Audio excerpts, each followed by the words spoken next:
சாய்ராம், அனைவருக்கும் காலை வணக்கம். இந்த நாள் உங்களுக்கு சிறப்பாக என் வாழ்த்துக்கள். கேள்வி பதில் புத்தகத்தில் பாபா நமக்கு என்ன பதில் சொல்கிறாருன்ட்டு பார்ப்போம்.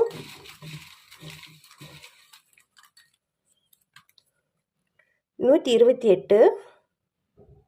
பாபாவின் பதில்: ஆடம்பர வாழ்வின் நாட்டம் குறையும். ஸ்ரீ சாயை நினையுங்கள்.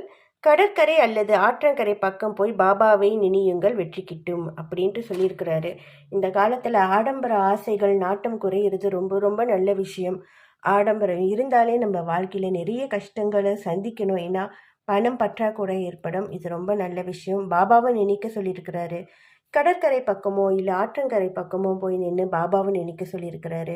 இந்த பாபாவை நினைக்கும் போது இந்த கடற்கரை பக்கம் அல்லது ஆற்றங்கரை பக்கம் நின்று நினைக்கும் போது நம்ம மனதும் அமைதியாகும். ஏன்னா இயற்கையோடு நம்ம இருக்கிறோம். எல்லாமே நல்லதாக நடக்கும். கவலைப்படாதீங்க, பாபா துணையாக இருக்கிறாரு. பாபாவை நினச்சி எதையும் செய்யுங்க, எல்லாமே சிறப்பாக அமையும். ஓம் சாய்ராம்.